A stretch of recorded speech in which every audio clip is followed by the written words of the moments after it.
પીર શબ્દ શું કહેવાય, પીરાઈ એટલે શું, એની ચર્ચા કરવા માટે 1,80,000 ફકીરો રામદેવજી મહારાજની સાથે ચર્ચા કરવા માટે આવે છે.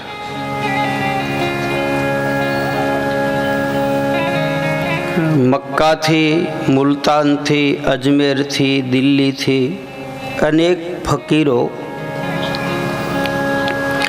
રામદેવજી મહારાજની સાથે ચર્ચા કરવા માટે આવે છે.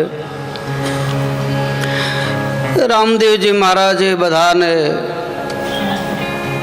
સન્માન કરી રાજસભાની અંદર એની અરે ધર્મની ચર્ચા કરે છે.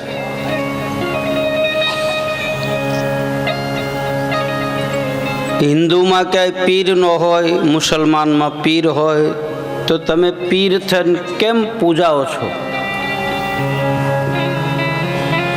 તો પીર શબ્દ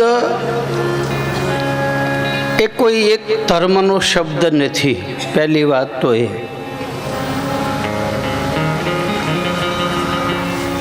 પીરાય પ્રગટ થાય છે. પીરાય કોઈની દીધેલી મળતી નથી. પીર કોને કહેવા, એના માટે નરસિંહ મહેતા એક ભજનની માલપા બતાવે કે આવી વ્યક્તિને પીર કહેવાય. ભણે નરસૈયો એના દર્શન થાતા,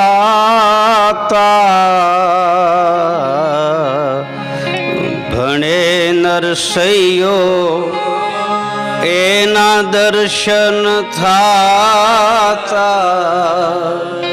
પછી કુળએ કોતેર તાર્યા રે, વૈષ્ણવજન તો તેને કહીએ, જે પીર પરાઈ જાણે રે, વૈષ્ણવજન તો તે જે બીજાના દુઃખ જોઈ અને પોતાનું હૃદય દ્રવીભૂત થઈ જાય એને આ જગતમાં પીર કહેવામાં આવે છે. પછી રામા પીર હોય તોય ભલે, અને મુસલમાનમાં કોઈ પણ પીર હોય તોય ભલે. પીર શબ્દ બીજાની પીડાને દૂર કરવી, બીજાના દર્દને મટાડવા. આપણા હિન્દુમાં પણ ઘણા પીર થયા. રામદેવ પીર થયા, જેસલ પીર થયા, જોધલ પીર થયા, વિહળો પીર થયા, દાન પીર થયા, મોડ પીર થયા, માલદેવજી પણ પીર થઈને પૂજાણા, પાબુજી પણ પીર થઈને પૂજાણા, હડમતિયામાં પાલણ પીર પણ પૂજાણા. બીજાની પીડાને જે દૂર કરે એ પીર ગણાય, એ સંત ગણાય, એ સાધુ ગણાય. બીજાના દર્દને જે જાણે ભાઈ, સંત હૃદય નવનીત સમાન. બીજાના દુઃખ જોઈ અને તમારા હૃદયમાં આમ ગ્લાની ઊભી થઈ જાય તો સમજી લેજો કે આપણામાં પીરાય પ્રગટ થઈ ભાઈ. પરાયા દુઃખને પોતાનું ગણે. પીર શબ્દ કોઈ એક ધર્મનો શબ્દ નથી. તમારામાં પીરાય પ્રગટ થાય. પીરાય કોઈ આપતું નથી, પીરાય એની મેળાએ પ્રગટ થાય. કોઈની દીધેલી ફકીરી મળતી નથી ભાઈ. મારો ને તમારો માયલો રંગાઈ જાય ને અને ભીતરમાંથી તમામ વાસનાઓ દૂર થઈ જાય એટલે આપોઆપ આપણામાં પીરાય પ્રગટ થઈ જાય. કોણ આપે પીરાય? પ્રગટ કરવાની છે. એ ભાઈ ધારી પાસે ગરમલી કરીને ગામ છે, તમને કદાચ બધાને ખબર હોય તો. અને ગરમલી ગામમાં બની ગયેલી ઘટના છે. લગભગ મારી કથા ચૈતર મહિનામાં ત્યાં નક્કી થાય છે ગરમેલી ગામમાં.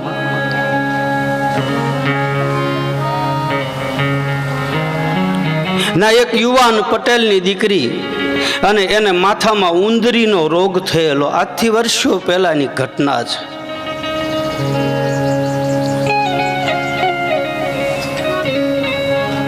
અને ઘણી જગ્યાએ દવા કરાવી, રોગ મટ્યો નહીં. આ પીરાય શું કહેવાય એ હું કહું તમને.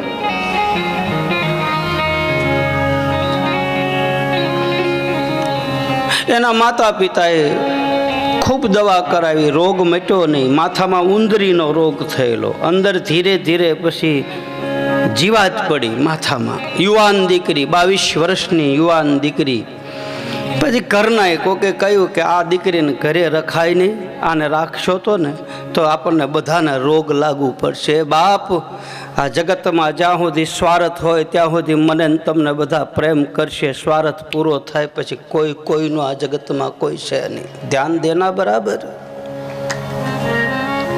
ભલે મારી તમારી ઉપર અનહદ પ્રેમ હોય, પણ આ દેહ જ્યારે નાશ થઈ જાય, આ શરીરના સાંભળા જ્યારે હાવ આમ લબડી જાય ને, તારે મને તમને કોઈ બોલાવશે નહીં. બાપ, ધ્યાન દેજો બરાબર.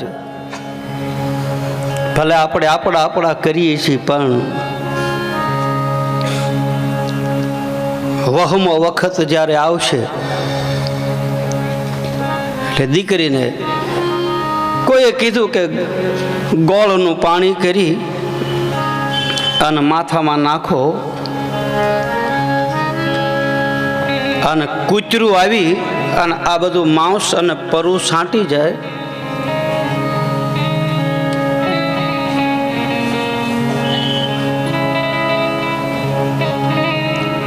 તો એના રોગ મટે.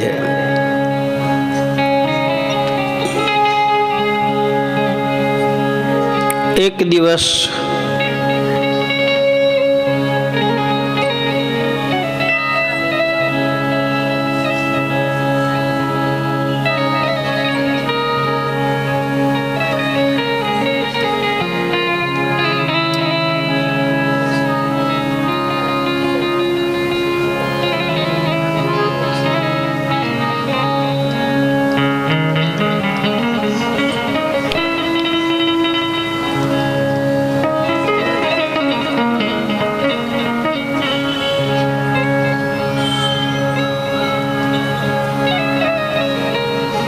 रघुपति राघव राजा राम पतित पावन सीताराम.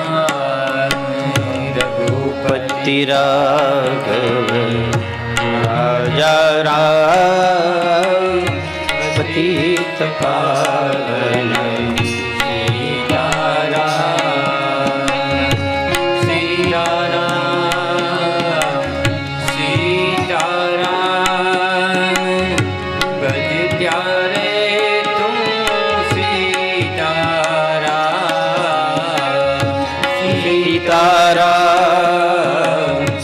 सीताराम भज प्यारे तू सीताराम. रघुपति राघव राजा राम पतित पावन सीताराम. रघुपति राघव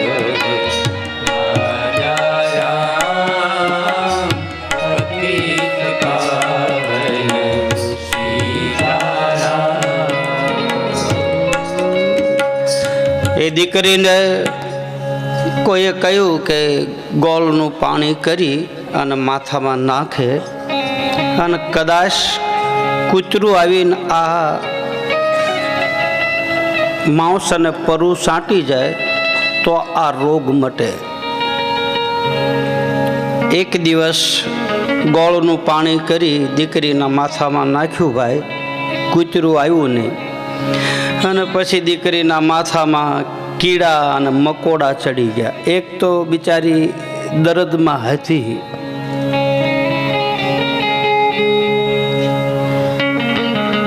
ઘરના એ બધા યુવાન દીકરીને ઘરમાંથી કાઢી મૂકી, કોઈ હાંઘરી નહીં, ધક્કો મારી દીધો કે આ રોગ અમને લાગુ પડે. એટલે ગામના પાદરમાં દીકરીએ ઝૂંપડી બનાવી, કોક કૂતરાને રોટલો નાખી જાય એમ દીકરીને રોટલો નાખી જાય. ધીરે ધીરે દીકરી પાગલ નહોતી, પણ સમાજે પાગલ કરી નાખી, ગાંડી ગણી નાખી. હજી તો કપડાનું ભાન નથી. માણસ પાગલ બને ને ભાઈ, કાં તો દુઃખમાં પાગલ બને ને કાં તો ભૂખમાં પાગલ બને.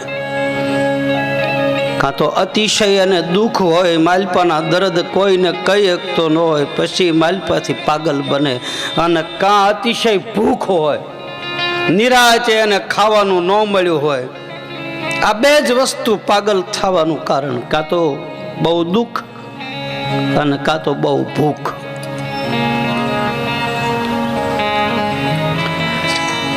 દીકરી પાગલ બનીશ.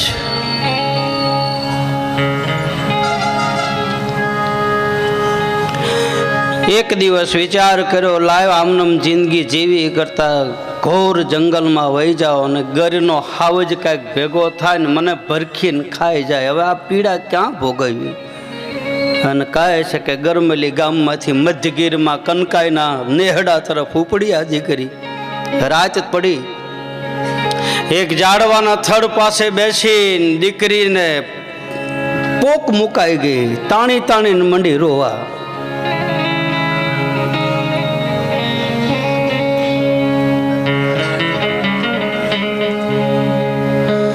અડધી રાત થઈ, દીકરીને રડવાનો અવાજ સાંભળી અને એક આપણા દેશનો સંત બરાબર એ જ માર્ગે નીકળ્યો. રાત્રિના 12:30 જેવું થયેલું. દીકરીના રડવાનો અવાજ સાંભળી અને આ દેશના સંતના પગ થંભી ગયા. જોજો પીરાય શું કહેવાય.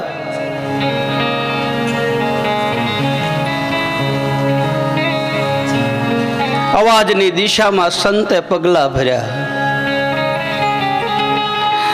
દીકરીની પાસે આવીને એ સંતે પૂછ્યું કે બેટા કોણ છો તું? શું કામ રોવે છો? તારી કાંઈ ભૂલ થઈ? બોલે નહીં બાપજી, તમે કોણ છો? બોલે હું તો રમતા રામ છું બેટા, ગિરનારની જાત્રાએ જાઉં છું. તારો અવાજ સાંભળી અને હું આવ્યો. શું થયું છે બોલ, હું તારો બાપ છું. તેથી દીકરીએ એમ કહ્યું કે બાપુ, મારા માથામાં ઉંદરીનો રોગ છે, તમે મને અડતા નહીં, તમને આ રોગ લાગશે.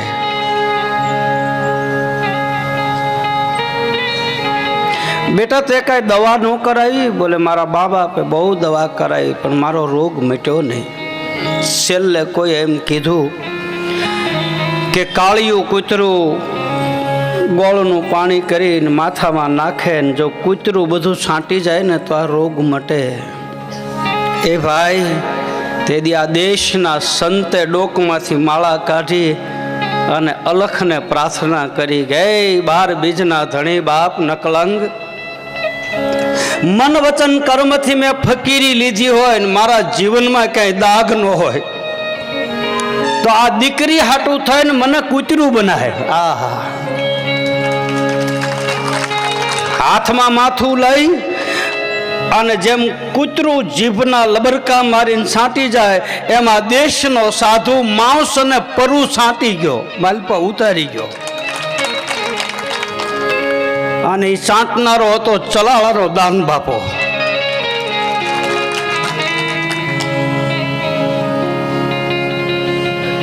સંતપણા મફતમાં નથી મળતા મારા બાપ, પીરાય મફતમાં નથી મળતી. એના માટે કંઈક ગુમાવવું પડે છે. કપડા પહેરે સંત નથી થવાતું, સાધુ નથી થવાતું ભાઈ. એના માટે તો આપણું હૃદય દ્રવીભૂત થવું જોઈએ. એના માટે આપણામાં કરુણા, અને જેનામાં કરુણા અને દયા પેદા થઈ જાય એ આ જગતમાં પીર ગણાય. પછી આ કપડાં પહેર્યા હોય તોય ભલે, આ પહેર્યા હોય તોય ભલે, આ પહેર્યા હોય તોય ભલે, કોઈ ફરક નથી પડતો. સતી તોરલે સાધુ હાટું થઈ અને પોતાના રૂપને ગિરાવ મૂક્યા. એ ભાઈ હદ કહેવાય ને આ બધું. હે, પોતાની કાયા અડાણે મૂકી. મારા ઘરે મારા સંત આવ્યા છે, મારી પાસે કાંઈ છે નહીં. તેથી રૂપ સધીરા શેઠની દુકાને પોતાના રૂપને ગિરાવ મૂક્યું, અડાણે મૂક્યું. એ નથી મફતમાં એ જ મળતા એના, એ મૂલ ચૂકવવા પડતા સંતને. સંતપણા રે નથી મફતમાં મળતા. એ ભરી બજારે ભાઈ કોઈ વેચાણા, અને કોઈ તેલ કડામાં તળાણા. ભરી બજારે કોઈ વેચાણા, અને કોઈ તેલ કડામાં તળાણા.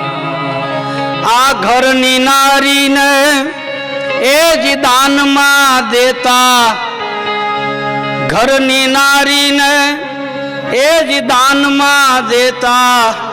એ એના દિલડા કોઈ દીનો દુભાણા સાધુને. સંતપણા રે મનવા એ નથી મફતમાં મળતા. કહાવવું પડે, પીલાવવું પડે. અને જે પીલાય એ પીર થાય. પછી કપડા લીલા પહેર્યા હોય તોય ભલે, કપડા કાળા પહેર્યા હોય તોય ભલે, બીજાના દુઃખ પોતાની ઉપર લઈ લે, બીજાના પાપ પોતા ઉપર લઈ લે. અને ઇતિહાસના પાના ખોલીને જુઓ ભાઈ, પાપ લીધેલા છે ને. હા, જગતમાં કચરો નાખવાનું કોઈ સાધન છે તો એ સાધુ ઉપર જ બધા કચરા નાખે, બીજા ક્યાં નાખે છે? હે ભાઈ, કોઈને હક લેવા દીધું?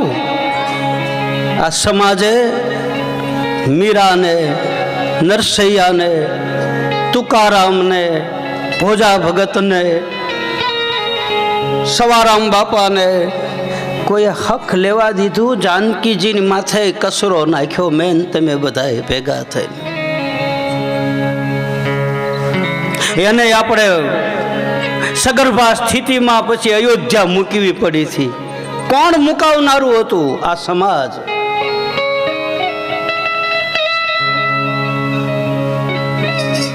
બીજાના પાપ પોતે ગ્રહણ કરે એને સંત કહે છે, એને પીર કહે છે.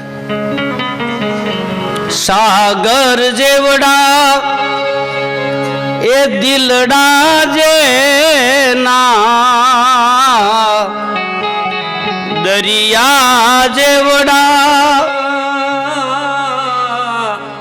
દિલડા જેના, એ કોઈ દીનો ચલકાય, એ હાસા એવા સંતો એમ ઓળખાય. સાચા એવા સંતો એમ ઓળખાય. સાગર જેવડા દિલડા જેના, સાગર જેવડા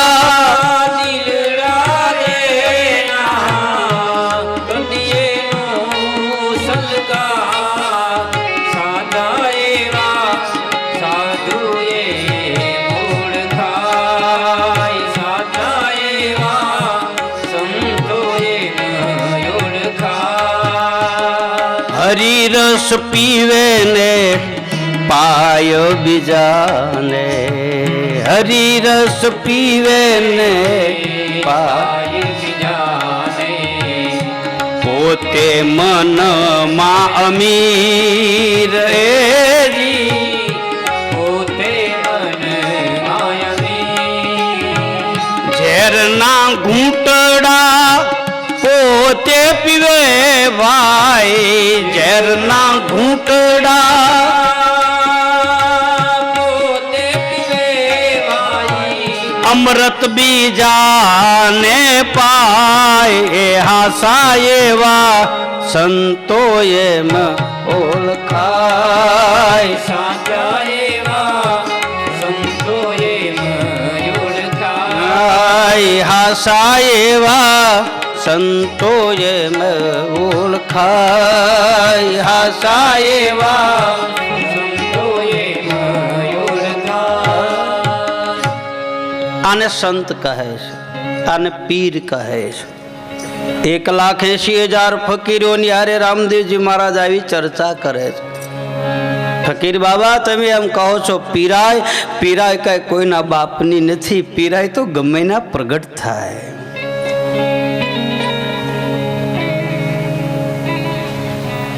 તમારો ધર્મ અને અમારો ધર્મ કોઈ અલગ નથી. એક જ જગ્યાએથી આપણે બધા આવી છીએ ને એક જ જગ્યાએ પાછું આપણે બધાને જવાનું છે. કાં તો આ દેહને બાળશે ને કાં તો દાટશે, કોઈ ઘરે તો રાખશે નહીં. હે ભાઈ, કોઈ ઘરે રાખ્યો આ દેહને? ગમે એટલા સંબંધો હોય, આપણે એની વગર જુરીને મરતા હોય, એની વાહે આપણે તનતોડ મહેનત કરતા હોય, એની વગર આપણે ખાતાય ન હોય, પણ ચેતના વહી જાય પછી ઘરે કોઈએ રાખ્યા? બતાવો જી. હે, લઈ જાઓ જટ લઈ જાઓ. સુરનર મુનિજન યહી સબ રીતિ, સ્વાર્થ લાગે કર હી સબ પ્રીતિ. હેતુ રે વગરના ન હોય હેત જગમાં, હેતુ રે વગરના. કવિ કાગ બાપુ લખે જગતમાં કાંઈક હેત હોય તો જ મને ને તમને બધા પ્રેમ કરે. સ્વાર્થ પૂરો થયો એટલે જય સિયારામ, કોઈ કોઈનું કોઈ છે નહીં. હાથ ફેરા 4 ફેરા હારે ફેર્યા હોય તોય ઈ મૂકી દેશ, એને ઘેરે રાખે. હા, કે અમારા ઘરવાળા હતા, કે અમારા ઘરવાળા હતી, કોઈ કીધું? એ તો અત્યારના છોકરા દીકરીઓ પ્રેમમાં પાગલ થયા છે, તો એ હું પ્રેમ હાસા છે? હે ભાઈ,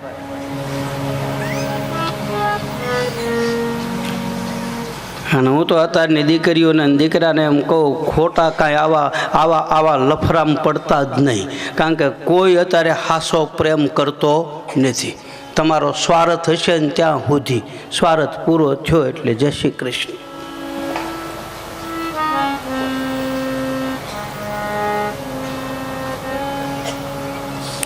હાસો પ્રેમ હોય તાપીને પડીને મારી હાટું થઈને લે એમ કહેજો.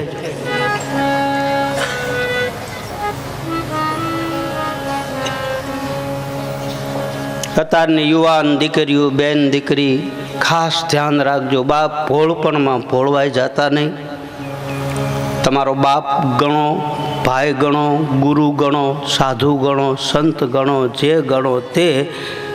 હું તમને અહીંથી સત્ય બતાવું છું કે અત્યારે આ જગતમાં કાંઈ હાસો પ્રેમ નથી. તમારા માતા પિતા તમને જ્યાં આપે ને ત્યાં જાજો. કારણ કે કાંઈક બન્યું હોય તો આપણે એને કહીએ કે, અને હાથે પરણી ગયા હોય ને પછી રોવે છે, પછી નથી ઘરના કે નથી ઘાટના.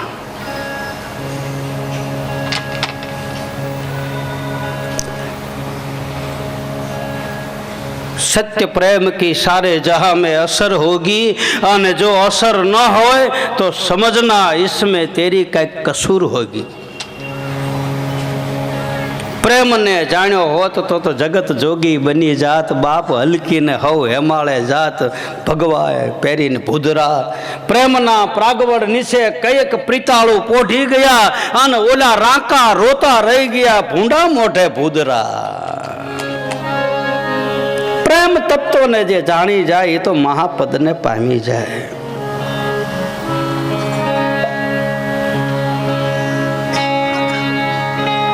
બીજાના દુઃખને દૂર કરે. ધર્મ તો એક છે, સનાતન ધર્મ એક છે. આપણો સનાતન ધર્મમાંથી અનેક ડાળીઓ ફૂટી. કોઈ આ માર્ગે ગયા, કોઈ જ્ઞાન, કોઈ ભક્તિ, કોઈ કર્મ, કોઈ ઉપાસના, કોઈ સાધના, કોઈ યોગ. બાકી મૂળિયા તો સનાતન ધર્મ છે જ. કબીર સાહેબને પૂછ્યું કે તમે કોણ છો? તો કબીર કહે, નામે હિન્દુ, નામે મુસલમાન, નામે ઈસાઈ, નામે પારસી, કબીર કુત્તા રામ કા. કબીર સાહેબે કીધું, હું તો ભગવાન રામનો કૂતરો છું. મારી ડોકમાં મારા ગુરુએ સતનામની દોરી નાખી દીધી. મારો ગુરુ દોરે ત્યાં જાઓ. કબીર કુત્તા રામ કા, નામે હિન્દુ, નામે મુસલમાન. ખુદાનું નૂર તો બધામાં છે જ. નૂર એટલે તેજ થાય. નૂરે ઇલાહી કુરાનનો શબ્દ છે. નૂરે ઇલાહી એટલે બધાની માલપા એનું તેજ છે. અને આપણામાં ગીતાજીમાં, ભાગવતમાં, રામદેવ કથામાં કહે બધાની માલપા એ તેજ છે. એવા નૂરીજન સતવાદી આજ મારા ભાઈલા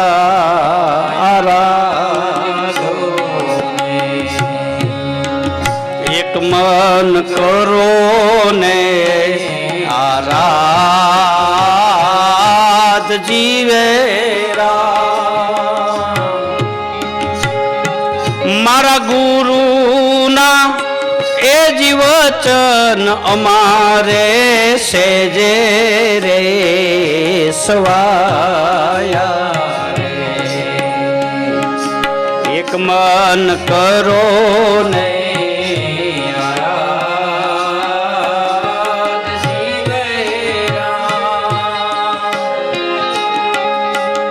એવા નૂરીજન સતવાદી આજ મારા ભાઈ ગાયા ધોને એક મન કરોને આરાધ જીવેરા.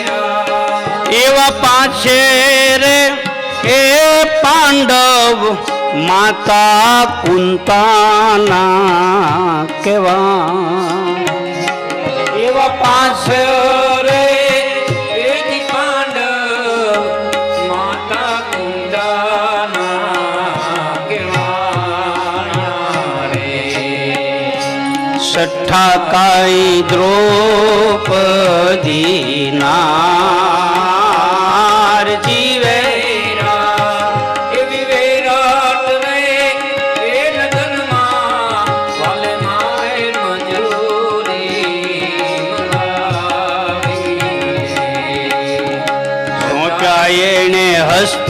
હસ્તિનાપુર રાજ જીવેરા.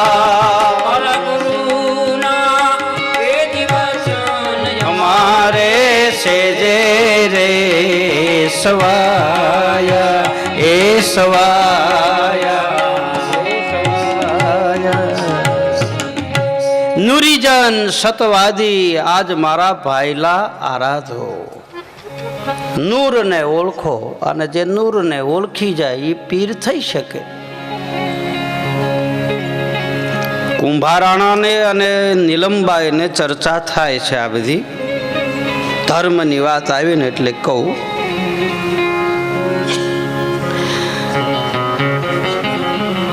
મૂળ માર્ગ ઉપર કુંભાને ચડાવી દીધા. પછી માલપા થોડીક શંકા રહી ગઈ કુંભાને. દૂધ ભરવાનું વાસણ હોય ને એમાં છાશ કોઈ દી ન ભરાય. અને કદાચ છાશ ભરો તમે ગરમ પાણીથી એને ઉટકો ને વિસળો ને તોય માલપા દૂધ નાખો ને તોય દૂધ ફાટી જવાની શક્યતા ખરી. પછી આપણે એમ કહીએ કે એને એમ બહુ ઉટક્યું થયું. ઉટક્યું ભલે હોય પણ માલપા એની વાસ રહી જાય. એમ ઘણી વખત આપણે આ માર્ગે ચડ્યા હોય ને તો આપણા વાસણને ગુરુએ ઉટક્યું હોય ને તો એ માલપા વાસ રહી જાય એટલે ફાટી જાય. ભલે ને લીંબુના પાણીથી ને આંબલીના પાણીથી ઉટકી અને ખટાશ એની ત્યાં રહી જાય. કુંભારાણાને ઉટક્યો, ખૂબ ઉટક્યા. આમ આમ આંબલી લીંબુના પાણીથી નીલમબાઈએ એને ઉટકી ઉટકીને ઉજળો તો કર્યો, પણ તોય કુંભાને માલપા ખટાશ રહી ગઈ. સ્વયં ભગવાને દર્શન આપી દીધા. રામદેવજી મહારાજ પોતે આવી ગયા. ઉત્તર દિશાથી એક રમતો ચારણ આવ્યો રે, એ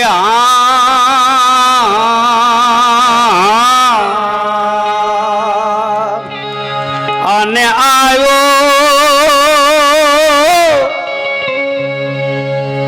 મને આવ્યું કાંઈક આજ.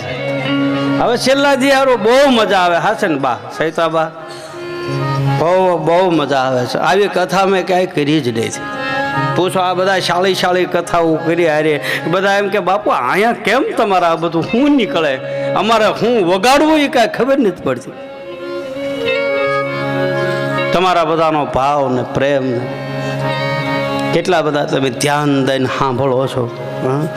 અને એટલું બધું ધ્યાન દઈને તમે સાંભળતા હો, અને જો હું તો પેટમાં રાખું ને તો હું બાવો ન કહેવા, તો મારે પડીકા કાઢવા જ પડે છે. કારણ કે આમાં એવા રાજી થાય એવા જીવ બેઠા, અને ઈ શ્રોતાને રાજી રાખવા માટે વક્તાઓ ભીતરમાં પડ્યું હોય એ કાઢે, અંદર પડ્યું હોય એ કાઢે. એક બે જીવ આમાં મરક હસતા હોય, ખબર પડી જાય કે ઓહો આ જીવને કેટલો આનંદ આવે છે. પ્રેમે માગો માડી આન શિર પર ધરજો,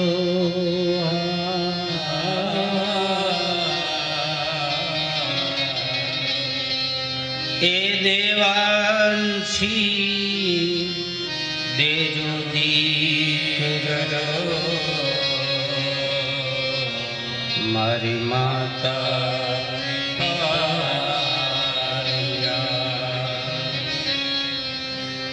બીજો અવતાર નંદ અને યશોદા તરીકે થાય. એ અવતારમાં 11 વર્ષ અને 52 દિવસ ભગવાન કૃષ્ણ જે વ્રજમાં રહ્યા.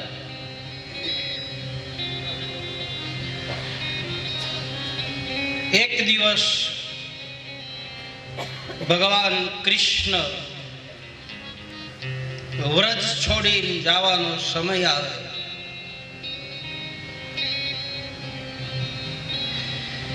અક્રૂરજી રથ લઈ મથુરાથી વ્રજ તરફ આવે. વ્રજની ભૂમિ પ્રેમ ભૂમિ છે. પ્રેમ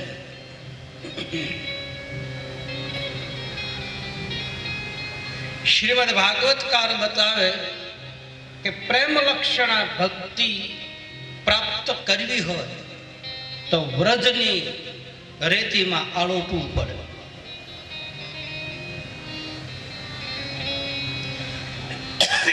કૃષ્ણ અને ગોપીઓ એનું નિર્ગુણ અને સગુણ ઉપાસના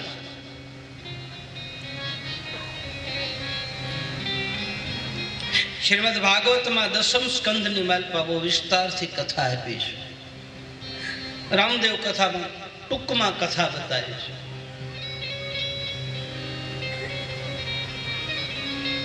ગોપી અને કૃષ્ણ. ગોપી કોણ? ગોપી એટલે સ્ત્રી છે? ગોપી એટલે પુરુષ? ના, ગોપી એટલે સ્ત્રી નહીં. ગોપી એટલે પુરુષય નહીં. એનો તાત્વિક અર્થ ભગવાન વેદવ્યાસજી બતાવે. ગોપી એટલે વિશુદ્ધ ભાવનો જીવ થાય, વાસના રહિતનો જીવ.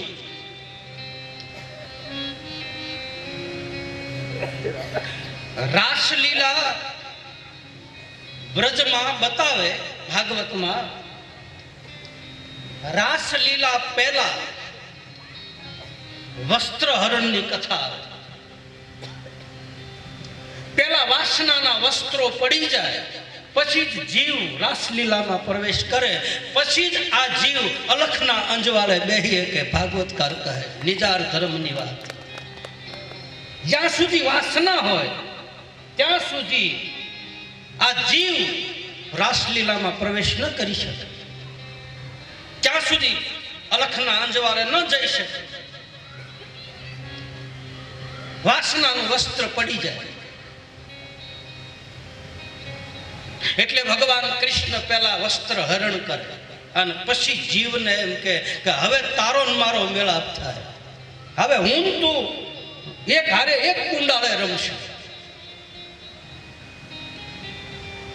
પછી જીવ સ્ત્રી હોય તોય ભલે અને પુરુષ હોય તોય ભલે. ગોનામ ઇન્દ્રિયો અને પી એટલે તમામ ઇન્દ્રિયો જે પાન કરી જાય, આચમન કરી જાય, એનું નામ ગોપી. 5 જ્ઞાન ઇન્દ્રિય, 5 કર્મ ઇન્દ્રિય, 11મું મન, બુદ્ધિ, ચિત્ત અને અહંકાર. આ બધું જીવમાંથી નીકળી જાય. કામ, ક્રોધ, મદ, લોભ, મોહ, રાગ, દ્વેષ, ઈર્ષ્યા, અહંકાર અને વિશુદ્ધ બની જાય. એકદમ આમ આમ દેખત શ્યામલ ધવલ હિલોરે, સફેદ બની જાય એકદમ, ક્યાંય દાગ નો રે, તલના દાણા જેટલું. એ રાસલીલામાં જઈ શકે. એ જીવ કૃષ્ણની હારે મળી શકે, એ જીવ શિવની હારે મળી શકે, એ એકરૂપ થઈ શકે. પછી ગોપી નથી રહેતી, પછી ખુદા બની જાય, ખુદ કૃષ્ણ બની જાય.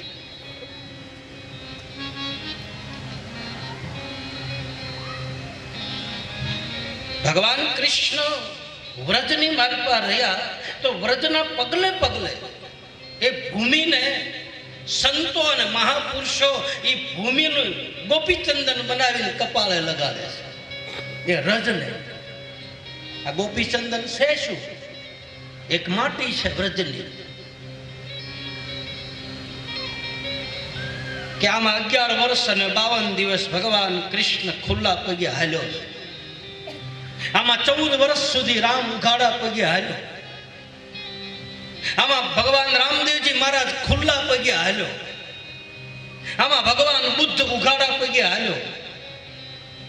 આમાં કાંઈક એની ચરણની રજ મળી જાય અને ઈ રજ કપાળમાં અડી જાય તો મારીને તમારા કપાળની અંદર રહેલું બુદ્ધિનું ઠેકાણું બુદ્ધિ સાત્વિક બને.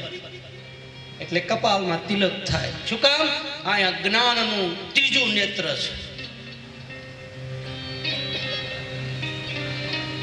જ્ઞાન સાત્વિક બને. જ્ઞાનનું નેત્ર ઉઘડી જાય જો કોઈ રજ મળી જાય. શ્યામા तेरे चरण की रज धूल मिल जाए. व्रजवासियों लखे છે, व्रजवासियों गाय છે. श्यामा तेरे चरण की रज धूल मिल जाए तो कर्मों को मारो को तकदीर बदल जाए. हे गोविंद, हे गोपाल, हे कृष्ण. ये मन बड़ा चंचल है, व्रजनी गोपिकाओं कहे છે.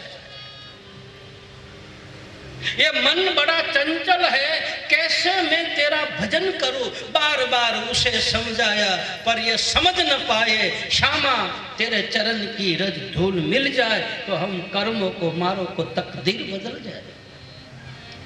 रज मेळववा हाटू थईने तो आ बधी माथाकूट छे भाई.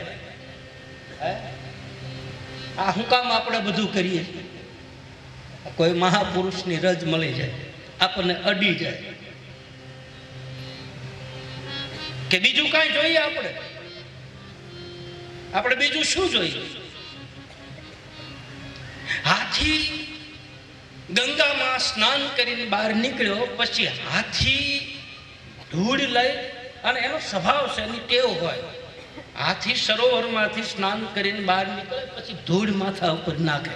તમે જોજો, ધ્યાનથી જોજો. જળમાં ક્રીડા કર્યા પછી હાથી બહાર નીકળે અને ધૂળ માથા ઉપર નાખે. એટલે હાથીને કોઈએ પૂછ્યું કે તું ગંગામાં નાયો, યમુનામાં નાયો, સરોવરમાં સ્નાન કરી અને તું નાન બહાર નીકળ્યા પછી મેલો શું કામ થાય? પછી આ ધૂળ લઈને શું કામ માથે નાખે? હાથીએ જવાબ આપ્યો કે આમાં મારો કૃષ્ણ ઉઘાડા પગે હાલેલો છે, અને આ ધૂળ લઈ અને કદાચ મારા માથા ઉપર નાખો તો મારો ઉદ્ધાર થઈ જાય.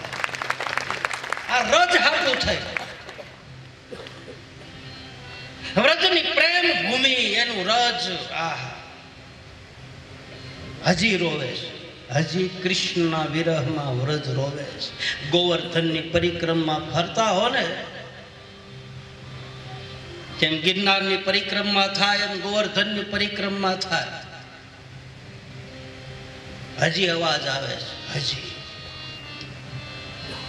શ્રી કૃષ્ણ ગોવિંદ હરે મુરારે નાથ નારાયણ વાસુદેવા જીહવે પિબસ્વા મૃતમે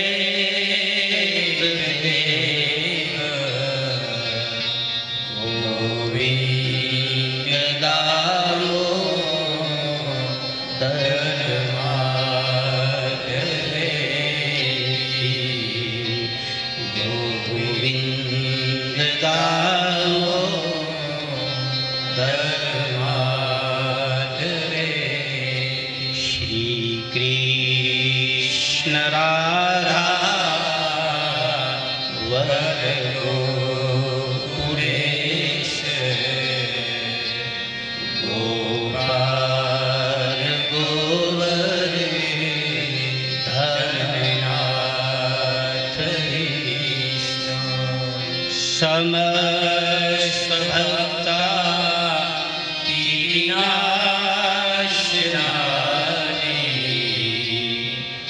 ગોવિંદ દામો ધર્માધરે ગોવિંદ દામો ધર્માધરે. હે ગોવિંદ, હે ગોપાલ, હે ગિરધર, હે માધવ.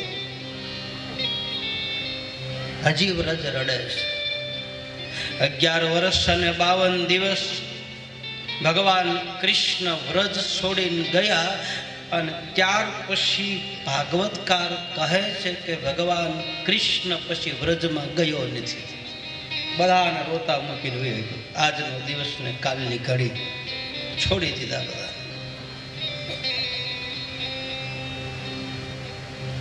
રાધા ગોપી, ભાગવતકાર તો ત્યાં સુધી કહે છે કે ભાઈ રાધા કોઈ હતું જ નહીં, રાધા કોઈ સ્ત્રી જ નહોતી. ભાગવતકાર તો એમ કહે. આખા ભાગવતમાં કે રાધાનું નામ નથી આવતું ત્યાં સુધી કહે. રાધા શબ્દ જ નથી કહે. રાધા કોણ છે? બહુ આધ્યાત્મિક કથા છે આ, બહુ વેદના નિચોડની કથા શ્રીમદ ભાગવતમાં બતાવે છે. રાધા છે કોણ? જેણે કૃષ્ણને પાગલ કર્યો. ડાલી છે કોણ? જેણે રામદેવજી મહારાજને ધોડવું પડ્યું. મીરા છે કોણ? કે કૃષ્ણને મંદિરમાંથી બહાર નીકળવું પડ્યું. શબરી છે કોણ? કે રામને અયોધ્યા મૂકીને એની પાસે જવું પડ્યું. હા, શું છે આ વસ્તુ? ભગવાન કૃષ્ણને કોઈ પૂછ્યું, એક કવિએ કવિતા લખી છે કે હે ગોવિંદ, હે ગોપાલ, તું આ વ્રજ છોડીને જાશ અને પછી મથુરામાં રાજા બનીશ, અને એ મથુરા વાસી તને પૂછશે કે તારી હારે રાસલીલામાં રમતી હતી રાધા કોણ હતી, તો તું શું જવાબ આપીશ? એક કવિએ કવિતામાં ભગવાન કૃષ્ણને પ્રશ્ન પૂછે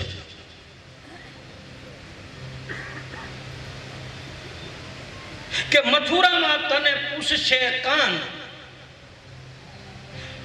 મથુરામાં તને પૂછશે કાન, ઓલી ગોકુળમાં કોણ હતી રાધા? મથુરામાં તને પૂછશે કાન, ઓલી ગોકુળમાં કોણ હતી રાધા, તો તું શું જવાબ દઈશ માતા?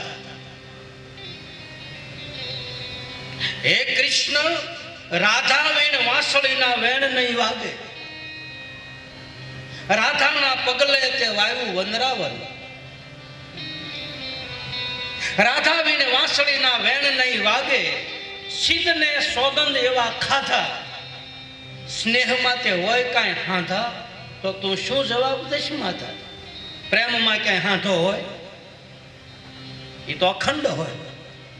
અને ભગવાન કૃષ્ણએ કીધેલું કે રાધા વગર રાસલીલા ન હાલે, રાધા વગર વાંસળીના સૂર ન નીકળે.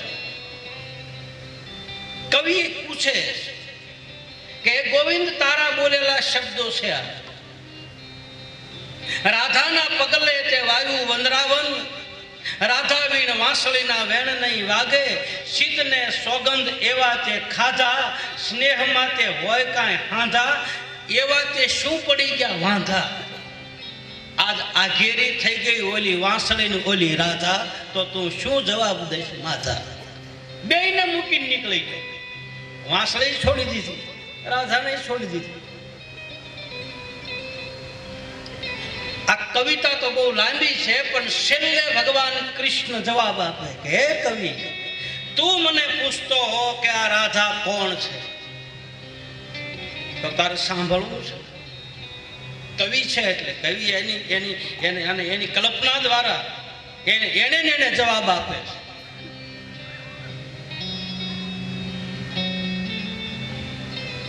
કે આ રાધાજી કોણ છે એ તારે જોવું છે? બોલે હા. સાંભળવું છે? હા. જાણવું છે? સાંભળ. ગોકુળ, મથુરા અને વૃંદાવન ઈ મારે પહેરવાના છે વાઘા. ભગવાન કૃષ્ણ જવાબ આપે, ગોકુળ, મથુરા અને વૃંદાવન ઈ મારે પહેરવાના છે વાઘા. રાજીપો હોય તો રાખું એને અંગ ઉપર, નહીતર કાયમ રાખું એને આઘા.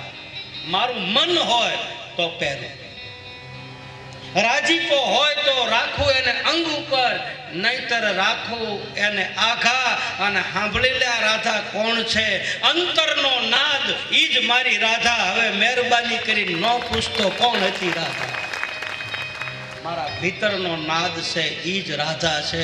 અને શાસ્ત્રોમાં બતાવે છે કે નાદ બ્રહ્મ જેને ચાલુ થઈ જાય, ઈ જ નાદ બ્રહ્મ, ઈ જ વાંસળીના સૂર છે, બાકી કોઈ સૂર છે નહીં. નિજાર પંથની વાત આમાં બતાવી. નાભીમાં પડેલી વસ્તુ અને સદગુરુ સાવી લગાડે અને માલપાથી જે જણજણાટી થાય એને નાદ બ્રહ્મ કહે છે. આ ભાગવતકાર બતાવે. એ ચાવી મળી જાય તો એ વાગે, એ સૂર મારી પાસે બેઠા થઈ જાય. પછી એને ઓહમ સોહમ કયો, પછી એને જણજણાટી કયો, પછી એને વાગે ભડાકા ભારી એમ કયો, પછી તમારે જે કહેવું હોય એ કયો. બાકી એકવાર તાળું ઉઘડી જાય, વાત પૂરી. નાદ ચાલુ થઈ જાય મારી પાસે. એટલે ભાગવતની વાતમાં આવું બતાવે કે ભગવાન કૃષ્ણ વ્રજ છોડીને ગયા પછી વ્રજની જે દશા થઈ, જે વ્રજવાસી રડ્યા, જે રોયા, જે વિરહની વેદનાઓ થઈ. અક્રૂરજી રથ લઈ અને વ્રજની અંદર આવ્યા બધાને ખબર પડે, આખા વ્રજમાં વાતું થવા માંડી કે ભગવાન કૃષ્ણ હવે વ્રજ છોડીને જાય છે. નંદ અને જશોદાના દ્વાર ઉપર આખા વ્રજ સમાજ બધો એકત્રિત થવા લાગ્યો. સવાર પડે, માં જશોદા ભગવાન કૃષ્ણ અને દાઉજી મહારાજને શણગાર સજાવી અને વિદાય આપે.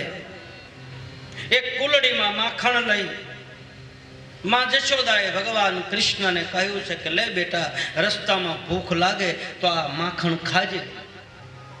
દાઉજી મહારાજને ભગવાન કૃષ્ણ રથમાં વિરાજિત થાય અને માં જશોદા ભગવાન કૃષ્ણનો હાથ પકડીને કહે છે કે ગોવિંદ, એક વાત તને બતાવું. ભીતરમાં કેટલાય સમયથી મારા અંતરની મારી પાસે વાત હતી. હવે તું જાશો અને અહીંથી ગયા પછી હવે તું પાછો આવવાનો નથી. એટલે છેલ્લી વાત તને કહી દઉં. કહે માં જશોદાજી ગોવિંદનો હાથ પકડીને કહે છે કે ગોવિંદ, મેં તને એકવાર દોરડે બાંધ્યો અને એ દોરડે બાંધ્યો એ વખતે મેં તને મારો દીકરો માન્યો થો, પણ હવે મને ખબર પડી કે તું મારો દીકરો નથી, તું જગતનો બાપ છો. એ મારો અપરાધ ક્ષમા કરજે. આત્મનિવેદન કરે છે માં યશોદા. બીજું, એ ગોવિંદ, તું મથુરામાં જાશ પછી મને ક્યારે યાદ કરીશ? ભગવાન કહે હા, તું મારી માં છો. બોલે નહીં.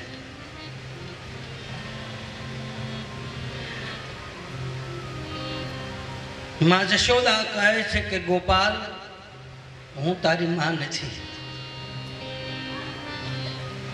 તારી માં તો દેવકી છે. હું તો તારી પાલક માતા છું. મેં તો તને મોટો કર્યો છે. બાકી જન્મ દેનારી તારી માતા તો દેવકી છે.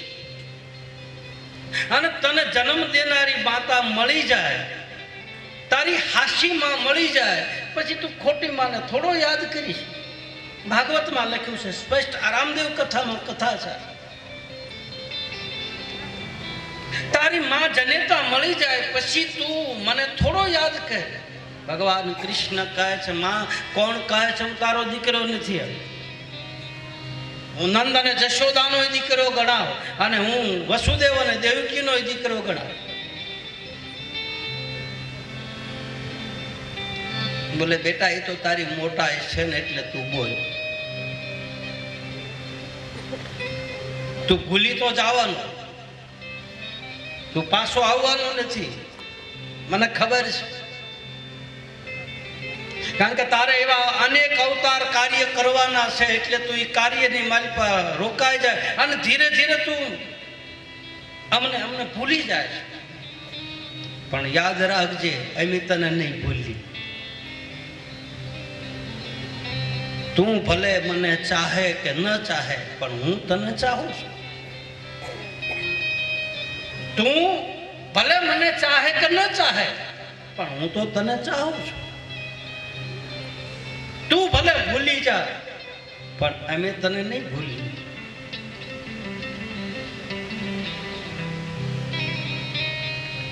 ભગવાન કૃષ્ણ રથમાંથી નીચે ઉતરીને ભગવાન કૃષ્ણએ માં જશોદાનો પાલો પકડી અને કહે છે માં, આવું આવું દુઃખ ન લગાડ. હું ક્યાંય જાતો નથી. હું વ્રજના પાંદડે પાંદડે છું. હું ઘટોઘટની અંદર વ્યાપી રહેલું તત્વ છું. મમ વાસો જીવ લોકે જીવ ભૂત સનાતન. અહમ વૈશ્વાનરો ભૂત્વા પ્રાણીનામ દેહ માર્ષિતમ પ્રાણા પ્રાણ સમાયુક્તમ પંચામ્યમ ચતુર્વિધમ. હું ક્યાં નથી. હું ઘટઘટની અંદર છું. તને છોડીને નથી જાતો. અને છતાંય જો તને એવું લાગતું હોય કે હું મથુરામાં ગયા પછી તને ભૂલી જાશ, તું મારી માં નથી, નંદ બાબા મારા પિતા નથી, આવી એક ભ્રાંતિ તારા ભીતરની માલપા હોય તો લાય માં, તારો હાથ આપ, હું તને વચન આપું. અને માં જશોદાનો હાથ હાથમાં લઈ અને ભગવાન કૃષ્ણ દ્વારકા વાળો એમ કહે કે માં, તારો બીજો જન્મ મેણાદે તરીકે થશે, મારા નંદ બાબા છે એ અજમલ તરીકે થશે, અને જા ઈ વખતે હું તને હાસા મા બાપ બનાવીશ, તને વચન આપું. આ ઈ જ નંદ અને ઈ જ જશોદા, ઈ જ ગાયુનો ગોવાળ, ઈ જ અજમલ આજ ત્રીજા જન્મની માલપા અજમલ અને મેણાદે બને. અને એના ઘરે ભગવાન દ્વારકા વાળો કંકુના પગલા પાડે. આ પૂર્વના વચન આપેલા છે, જેમ મનુ અને શત્રુપાને વચન આપેલું ભગવાન શંકર કહે છે કે હે દેવી, આ અજમલજી મહારાજ એ આગલા જન્મમાં ગાયુના ગોવાળ હતા, બીજા જન્મમાં નંદ અને જશોદા બન્યા, અને ત્રીજા જન્મની માલપા અજમલ અને મેણાદે બન્યા. ત્રણ જન્મની કમાણી ભેગી થઈ, ત્રણ જન્મનું ભજન ભેગું થયું. ભજન કરતા કરતા શરીરનું પ્રારબ્ધ પૂરું થાય, શરીર ખતમ થઈ જાય તો પાછા એ ભજનના સંસ્કારો તો એ જીવમાં આવે છે. પૂર્વની કમાણી હોય તો જે ખાતાનો જીવ હોય ને એ ખાતામાં એ જાય. હાવ આપણે ગામડાની વાત. ભજનનું ખાતું હોય તો એ જીવને ભજન ગમે. જુગાર ખાનું હોય તો એ જીવને જુગાર ખાનું ગમે. ઈ ખાતાનો જીવ હોય, જેના જે હોય ઈ જ એને મળે અને ઈ જ ન્યા જાય, બાકી કોઈ જાતા નથી.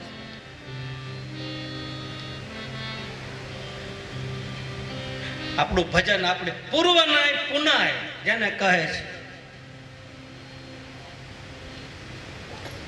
પૂર્વની કમાણી જ્યાં સુધી ન હોય, ગયા જન્મના ભક્તિના સંસ્કારો ન હોય, ત્યાં સુધી આ જીવ ભક્તિના પંથ ઉપર ચડી શકતો નથી.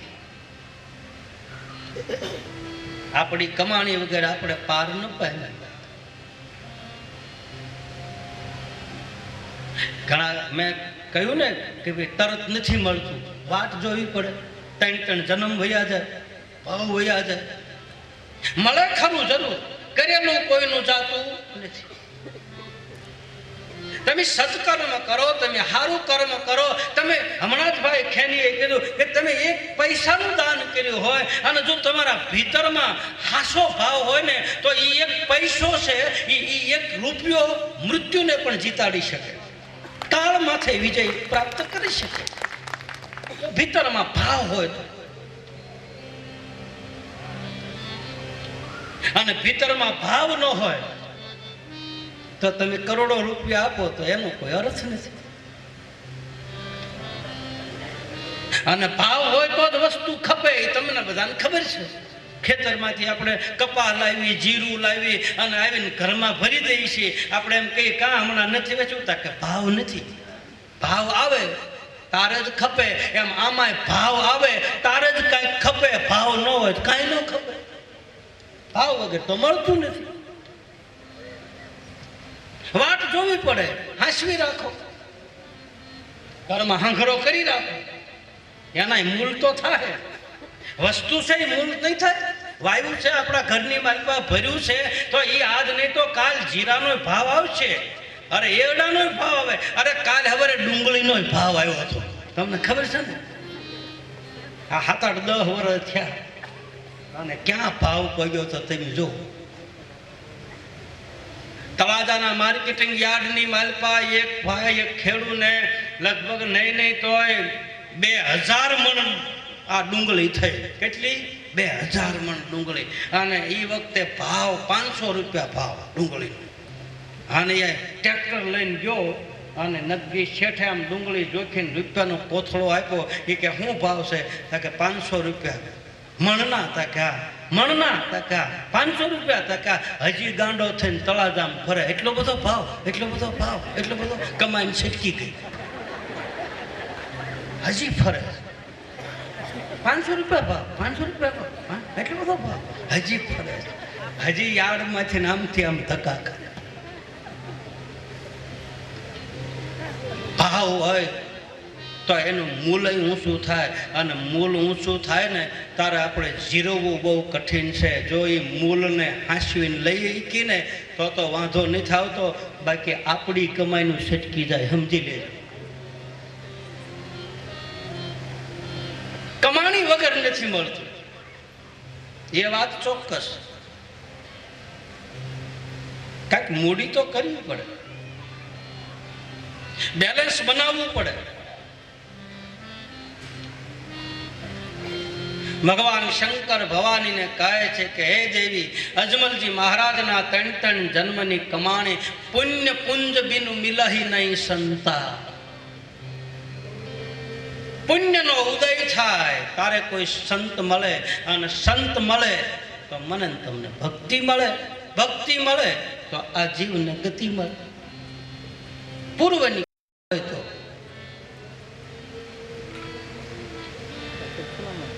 ભગવાન શંકર અજમલજી મહારાજને રાત્રિના સમયે સપનામાં આદેશ આપે છે કે હે અજમલ, તમારા 3 જન્મની ભક્તિ ભેગી થઈ છે. હું તમને આશીર્વાદ આપું કે તમે દ્વારકાની અંદર જાઓ.